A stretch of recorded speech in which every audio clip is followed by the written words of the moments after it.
আসসালামু আলাইকুম। এটির বাংলা সংবাদে সবাইকে স্বাগত জানাচ্ছি আমি শারমিন সালাম। শুরুতে ইউপে সংবাদ শিরোনাম। সন্ত্রাস, জঙ্গিবাদ ও মাদকের বিরুদ্ধে সতর্ক থাকতে আনসার ও গ্রাম প্রতিরক্ষা বাহিনীকে প্রধানমন্ত্রীর নির্দেশ।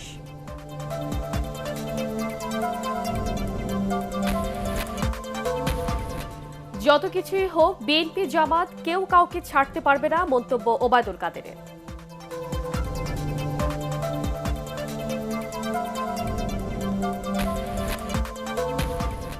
মানবিক দিক বিবেচনায় খালেদা জিয়াকে দ্রুত মুক্তি দিতে প্রধানমন্ত্রীর প্রতি বিএনপি নেতাদের আহ্বান।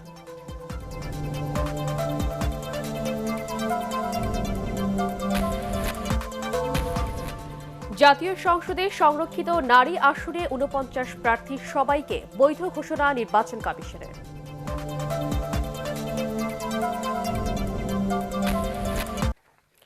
শুনছিলেন ইউপে সংবাদ শিরোনাম। এবারে বিস্তারিত।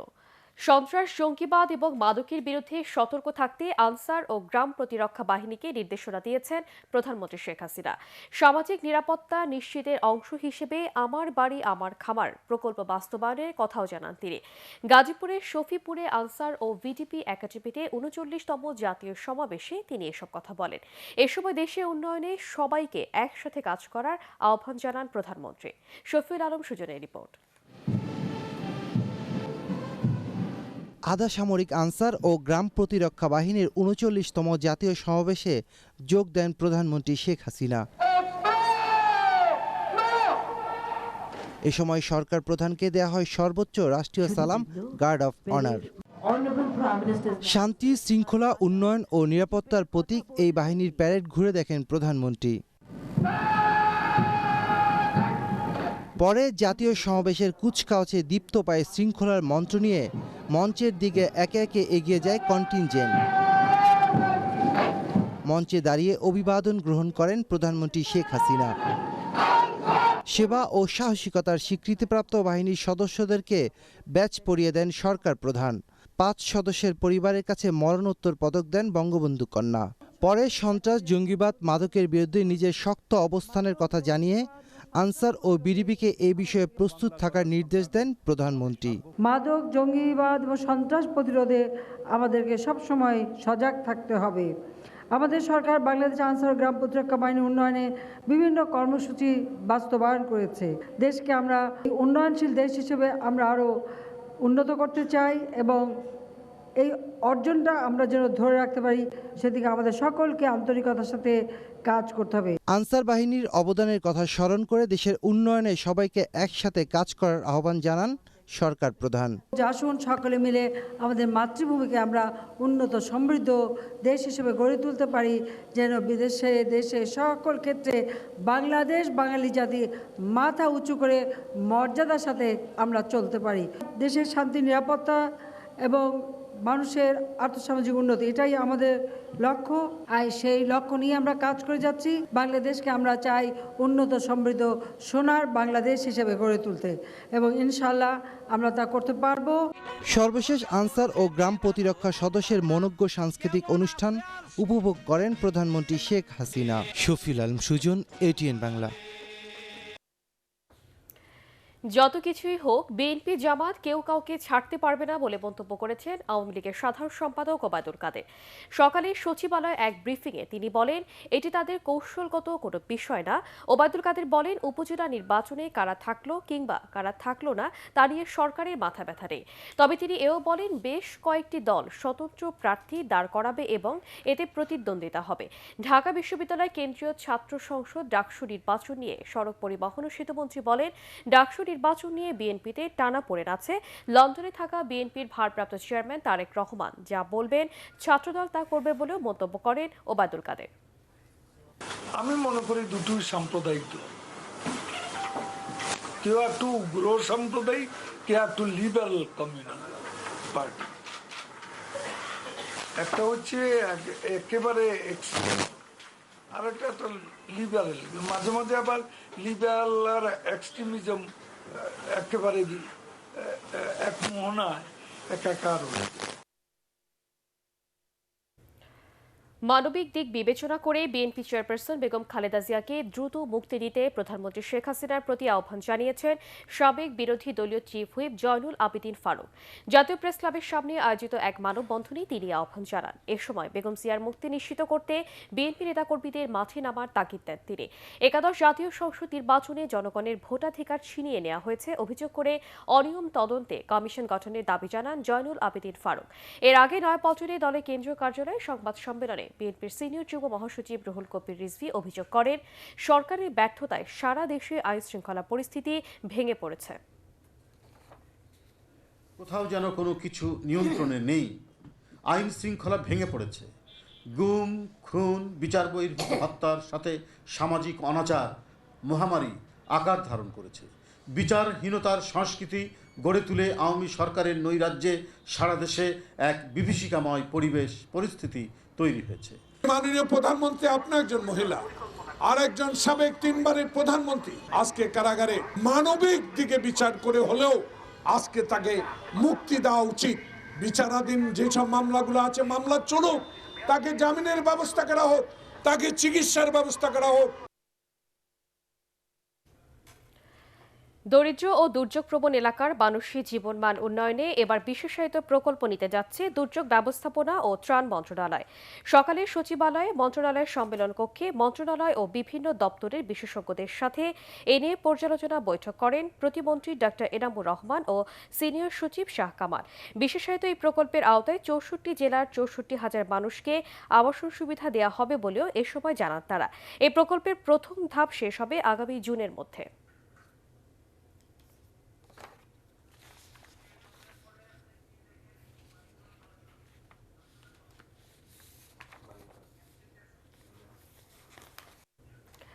জাতীয় সংসদে সংরক্ষিত নারী আসনে 49 জন প্রার্থীর সবাইকে বৈধ ঘোষণা করেছে নির্বাচন কমিশন।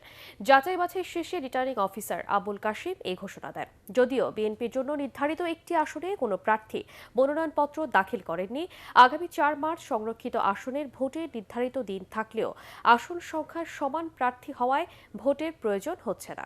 বিস্তারিত একরামুল হক সায়েমের রিপোর্টে। বেশ উৎসবমুখর পরিবেশে সোমবার শেষ দিনে মনোনয়নপত্র দাখিল করেছেন সংরক্ষিত নারী আসনের প্রার্থীরা। একাদশ জাতীয় সংসদের আসন অনুপাতে আওয়ামী লীগ 43, জাতীয় পার্টি 4, ওয়ার্কার্স পার্টি 1টি ও স্বতন্ত্র হিসাবে একজন প্রার্থী মনোনয়নপত্র জমা দিয়েছিলেন। মঙ্গলবার মনোনয়নপত্র যাচাই বাছাই করেন নির্বাচন কমিশন। কোনো ত্রুটি না থাকায় সবার প্রার্থিতাকে বৈধ ঘোষণা করেন রিটার্নিং কর্মকর্তা। অতিরিক্ত প্রার্থী না থাকায় আগামী 16 ফেব্রুয়ারি মনোনয়নপত্র প্রত্যাহারের সময়সীমা পার হওয়ার পর এই 49 জনকে বিনা প্রতিদ্বন্দ্বিতায় নির্বাচিত ঘোষণা করবে নির্বাচন কমিশন। যেহেতু এখানে যতগুলো আসন ছিল আমাদের প্রার্থী সংখ্যায় ততজন, সে কারণে এটা বিনা প্রতিদ্বন্দ্বিতায় নির্বাচিত আমরা ঘোষণা করার পরে আমরা নির্বাচন কমিশনে প্রেরণ করব এবং নির্বাচন কমিশন সে অনুসারে গেজেট প্রকাশ করবে। সংরক্ষিত মহিলা আসনের 50 জনের মধ্যে কেবল বিএনপির জন্য নির্ধারিত আসনটি এখনো শূন্য রয়ে গেল। 4 মার্চ জাতীয় সংসদে এই নির্বাচনের ভোট গ্রহণ হওয়ার কথা ছিল। ইকরামুল হক সায়েম, এটিএন বাংলা, ঢাকা। সুস্থ, সচল ও আধুনিক ঢাকা গড়ার প্রত্যয়ে নির্বাচনী ইশতেহার ঘোষণা করেছেন ঢাকা উত্তর সিটি কর্পোরেশনের মেয়র পদে উপনির্বাচনী আওয়ামী লীগ প্রার্থী আতিকুল ইসলাম। রাজধানীর একটি হোটেলে আওয়ামী লীগ নেতা ও সাংস্কৃতিক ব্যক্তিত্ব সহ বিশিষ্টজনদের উপস্থিতিতে তিনি নির্বাচনী ইশতেহার ঘোষণা করেন। এ সময় তিনি আরও জানান, নির্বাচিত হলে 1 বছর সময় পেলেও মাস্টার প্ল্যান নিয়ে এগোবেন তিনি। ঢাকা উত্তর সিটি কর্পোরেশনে যোগ হওয়া নতুন 18টি ওয়ার্ডে নাগরিক সেবা পৌঁছে দেওয়ার পাশাপাশি সাইকেল লেন তৈরি সহ পরিকল্পনা মাফিক অবকাঠামো উন্নয়নের কথাও জানান আতিকুল ইসলাম।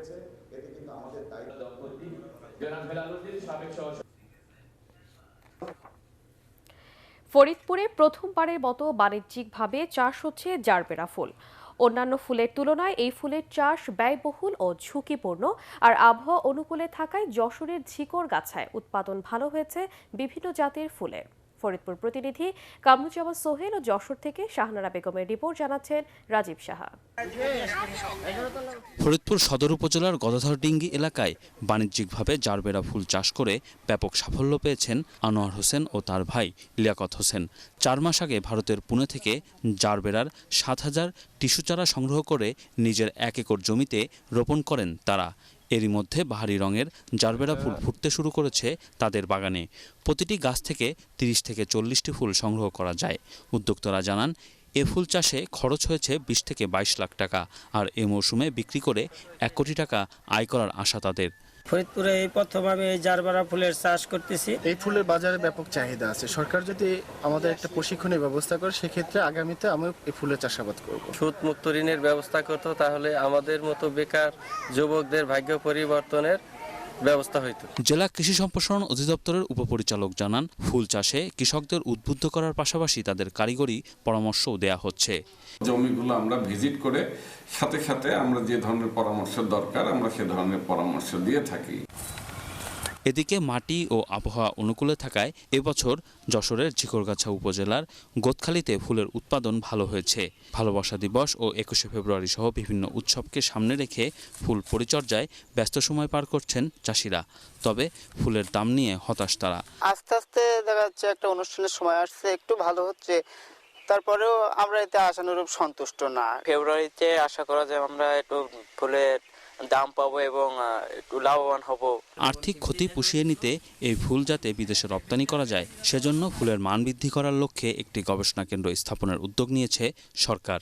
বাংলাদেশ সরকার একটি ফুল গবেষণা কেন্দ্র কোতখালীতে স্থাপনের জন্য সিদ্ধান্ত নিয়েছেন। এই দুই জেলার ফুল চাষ আরও বৃদ্ধি করতে সরকার স্বল্প সুদে ঋণের ব্যবস্থা করবে, এমন আশা এলাকাবাসীর।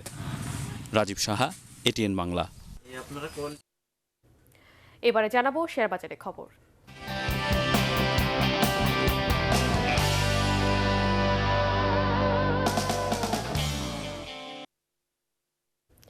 আমরা নেটওয়ার্কস লিমিটেডের BMRE অনুমোদন করেছে বাংলাদেশ সিকিউরিটিজ এক্সচেঞ্জ কমিশন। কোম্পানিটির অবকাঠামো উন্নয়নের জন্য এই অনুমোদন দেওয়া হয়।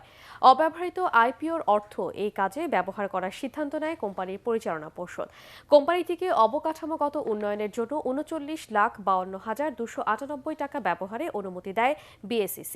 আজ ডিএসইতে 7 টাকা 40 পয়সায় কোম্পানিটির শেয়ার লেনদেন হচ্ছে। ঢাকা স্টক এক্সচেঞ্জে আজ গ্লোবাল ইন্স্যুরেন্স লিমিটেডের শেয়ার বিক্রেতা শূন্য হয়ে পড়েছে। গতকাল কোম্পানিটির শেয়ারের সমাপনী দর ছিল 18 টাকা 20 পয়সা। আজ ডিএসইতে 20 টাকায় কোম্পানিটির শেয়ার লেনদেন শুরু হয় এবং বিক্রেতা শূন্য হয়ে পড়ে। বর্তমানে এই কোম্পানির শেয়ার বিক্রয় করার মতো কোনো বিনিয়োগকারী নেই। লঙ্কা বাংলা ফাইন্যান্স লিমিটেডের পরিচালনা পর্ষদ সভা আজ বিকেল 3:30টায় অনুষ্ঠিত হবে। সভায় কোম্পানি 31 ডিসেম্বর 2018 সমাপ্ত অর্থ বছরে নিরীক্ষিত আর্থিক প্রতিবেদন পর্যালোচনা করা হবে। বিনিয়োগকারীদের জন্য লভ্যাংশ ঘোষণা করা হতে পারে। আগের বছর কোম্পানিটি 7.5% নগদ ও 7.5% বোনাস লভ্যাংশ দিয়েছিল। বসুন্ধরা পেপার মিলস লিমিটেড নতুন অটোমেটেড টিস্যু মেশিন স্থাপনের কাজ সম্পন্ন করেছে। নতুন মেশিন দিয়ে বছরে 30,000 মেট্রিক টন টিস্যু উৎপাদন বাড়বে কোম্পানিটির। এই মেশিন স্থাপনের মধ্য দিয়ে IPOর মাধ্যমে উত্তোলিত অর্থের শতভাগ ব্যবহার সম্পন্ন করা হয়েছে।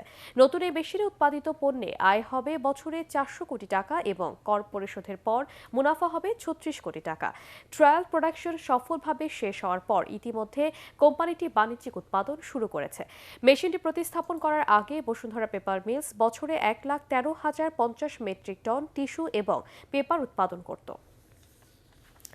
বার্জার পেইন্টস বাংলাদেশ লিমিটেডের অস্বাভাবিক হারে শেয়ার দর বাড়ার পেছনে কোনো মূল্য সংবেদনশীল তথ্য নেই বলে জানিয়েছে কোম্পানিটি। গত 27 জানুয়ারি এই শেয়ারের দর ছিল 1,413 টাকা 90 পয়সা। 10 ফেব্রুয়ারি 1,905 টাকায় কোম্পানিটির শেয়ার লেনদেন হয়। এ সময় কোম্পানিটির শেয়ার দর বেড়েছে 491 টাকা 10 পয়সা। অস্বাভাবিক হারে শেয়ার দর বাড়ার কারণ জানতে চেয়ে কোম্পানিটিকে নোটিশ দেয় ঢাকা স্টক এক্সচেঞ্জ। সেচ না দিতে পারা ও ধানের ন্যায্য দাম না পাওয়ায় হতাশ সুনামগঞ্জ এবং চাঁপাইনবাবগঞ্জের কৃষকরা।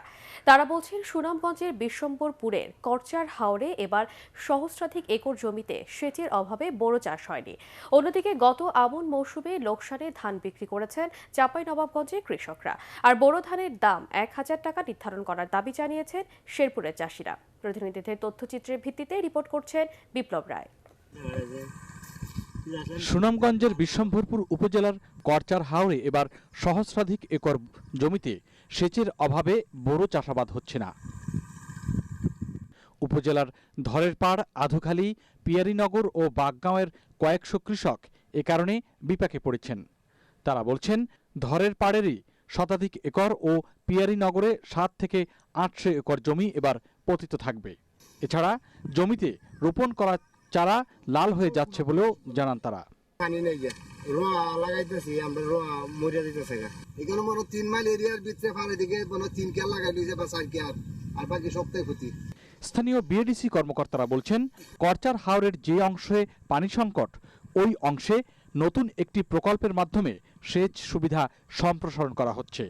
আমরা আমাদের বিএডিসি সাধ্যমতো চেষ্টা করছি অতি সত্বর এই সেচের পানির ব্যবস্থার সমাধান হয়ে যাবে। এদিকে চাঁপাইনবাবগঞ্জের 5 উপজেলায় 49,360 হেক্টর জমিতে এবার বোরো আবাদের লক্ষ্যমাত্রা ধরা হয়েছে 2,02,787 মেট্রিক টন। তবে গত মৌসুমে লোকসানে ধান বিক্রি করায় হতাশ কৃষকরা। আমন ধান করে তো দাম পাইলাম না, মনে করেন যে ধানের খুব ক্ষতিগ্রস্ত হয়েছি। সারের দাম বেশি, পাইটের দাম বেশি, হালের দাম বেশি। এদিকে কৃষি কর্মকর্তারা বলছেন, সার, বীজ ও সেচের কোনো সংকট নেই, তাই বীজতলা যা আছে তা দিয়ে কৃষকদের আবাদের চাহিদা পূরণ হবে। সেচের কোনো সমস্যা নাই, সারের কোনো সমস্যা নাই, সুতরাং আমাদের ধান ভালো হবে, এটাই আমরা আশা করছি। অন্যদিকে বোরো আবাদে ব্যস্ত শেরপুরের কৃষকরা। তবে তারা জানান, সার ও বীজ সহ অন্যান্য কৃষি উপকরণের দাম বেশি হওয়ায় ধানের উৎপাদন খরচ বেশি হচ্ছে। তাই এবার বোরো ধানের দাম মন প্রতি 1000 টাকা নির্ধারণের দাবি জানিয়েছেন তারা। আমার ধানের দাম নাই, আমরা কি করে খাবো? পেলাই ভাতের জন্য খান নাকি করেন নাকি এটাই। সরকার যদি 1000 টাকা ধান দেয়, ধানের দাম ধরে, তাহলে সে আগে পোষাবো, তাহলে পোষাইতো না। তবে কৃষকদের সার্বিক সহযোগিতার আশ্বাস দিয়েছে স্থানীয় কৃষি বিভাগ। প্রযুক্তিগত সহায়তা যেমন এলএলপি, লাইন, লোগো এবং পার্সিং, এগুলা নিশ্চিত করার জন্য আমাদের মাঠ পর্যায়ে কর্মকর্তা এখন পরামর্শ দিয়ে যাচ্ছে। কৃষকদের সার্বিক সুবিধা নিশ্চিত করতে প্রয়োজনীয় সব ধরনের পদক্ষেপ নেওয়ার জন্য কর্তৃপক্ষের প্রতি দৃষ্টি দেওয়ার দাবি জানিয়েছেন সংশ্লিষ্টরা। Bureau report, ATN Bangla. এবারে আল আরাফা ইসলামী ব্যাংক অর্থ সংবাদ।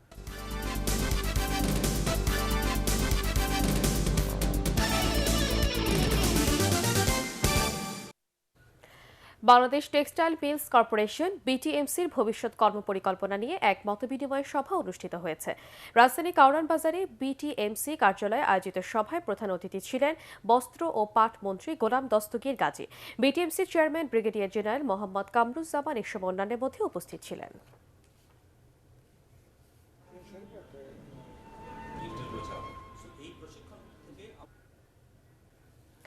আবারও নিয়ে নিচ্ছি রূপালী ব্যাংক সংবাদ বিরতি, আর বিরতির পর থাকছে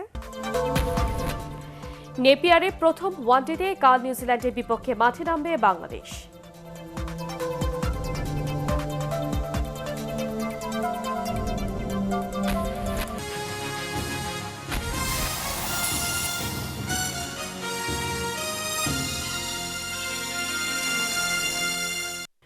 আবারও আমন্ত্রণ এটিএন বাংলার সংবাদে। এবারে স্ট্যান্ডার্ড ব্যাংক বাণিজ্য সংবাদ।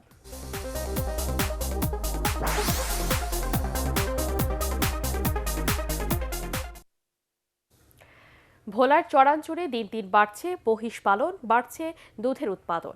বাথানগুলোকে স্বাস্থ্যসম্মতভাবে গড়ে তোলার কার্যক্রম পরিচালনা করছে পিকেএসএফ।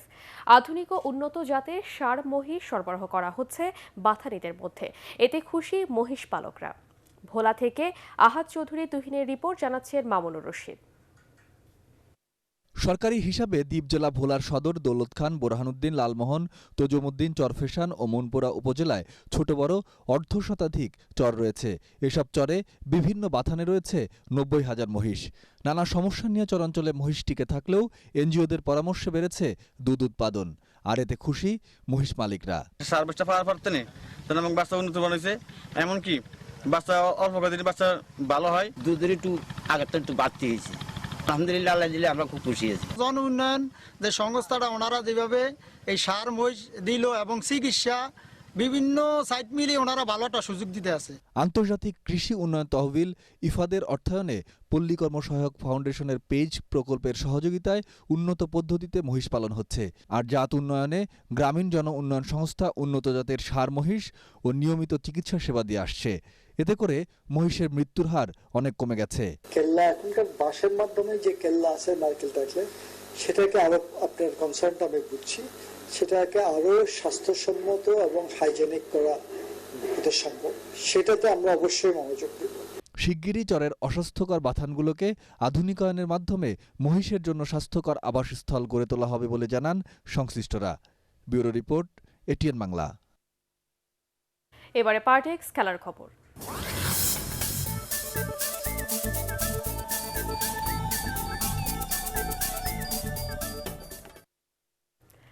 তিন ম্যাচ সিরিজের প্রথম ওয়ানডেতে নেপিয়ারে আগামীকাল নিউজিল্যান্ডের বিপক্ষে মাঠে নামবে বাংলাদেশ। আগামী বিশ্বকাপের প্রস্তুতি এই সিরিজ দিয়ে শুরু করছে মাশরাফি বিন মুর্তজার দল। দেশের বাইরে সবশেষ ওয়ানডে সিরিজে জয় নিয়ে মাঠ ছেড়েছিল টাইগাররা। ওয়েস্ট ইন্ডিজের বিপক্ষে সফরকারীদের জয় ছিল 2-1 ব্যবধানে। সেই ধারা ধরে রাখার মিশনে নেপিয়ারে ব্যাটিং বোলিং অনুশীলন করেছে বাংলাদেশ। ম্যাকলিন পার্কে সকাল 7টায় শুরু হবে ম্যাচটি। উয়েফা চ্যাম্পিয়ন্স লিগে রাতে প্যারিস সেন্ট জার্মাইয়ের মুখোমুখি হবে ম্যানচেস্টার ইউনাইটেড। ওল্ড ট্রাফোর্ডে ম্যান ইউয়ের বিপক্ষে পিএসজি কোচ থমাস টাচেল পাচ্ছেন না এডিনসন কাভানিকে।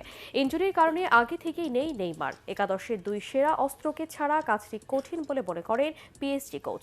যদিও সবশেষ মুখোমুখিতে 2015 সালে ইন্টারন্যাশনাল চ্যাম্পিয়ন্স কাপে 2-0 গোলের জয় নিয়ে মাঠ ছেড়েছিল পিএসজি। অন্যদিকে ওলে গানার সোলস্কায়ারের অধীনে দুর্দান্ত ফর্মে আছে রেড ডেভিলরা।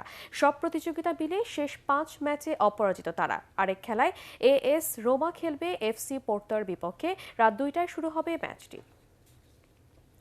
চট্টগ্রামে এম.এ. আজিজ স্টেডিয়ামে আগামীকাল শুরু হচ্ছে দক্ষিণা আন্তঃ বিশ্ববিদ্যালয় টি-20 ক্রিকেট টুর্নামেন্ট। জমকালো আয়োজনে প্রতিযোগিতার ট্রফি উন্মোচন করেন চট্টগ্রাম সিটি কর্পোরেশনের মেয়র আজম নাসির উদ্দিন। দক্ষিণা পত্রিকার পক্ষে সারোয়ার জাহান, চট্টগ্রাম বিভাগীয় ক্রীড়া সংস্থার সহসভাপতি আলী আব্বাস, ক্রীড়া সংগঠক শাহিন আফতাবুর রেজা এসব অন্যান্যের মধ্যে উপস্থিত ছিলেন। শেষ করার আগে ইউপি সংবাদ শিরোনাম আরও একবার। সন্ত্রাস, জঙ্গিবাদ ও মাদকের বিরুদ্ধে সতর্ক থাকতে আনসার ও গ্রাম প্রতিরক্ষা বাহিনীকে প্রধানমন্ত্রীর নির্দেশ।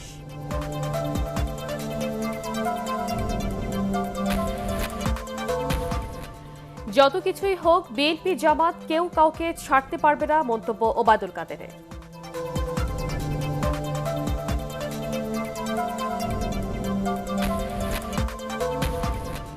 মানবিক দিক বিবেচনায় খালেদা জিয়াকে দ্রুত মুক্তি দিতে প্রধানমন্ত্রীর প্রতি বিএনপি নেতাদের আহ্বান।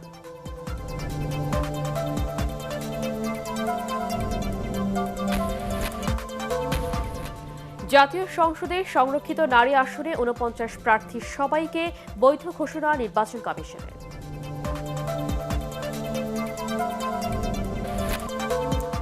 পরবর্তী সংবাদ দেখার আমন্ত্রণ জানিয়ে এখনকার মতো শেষ করছি।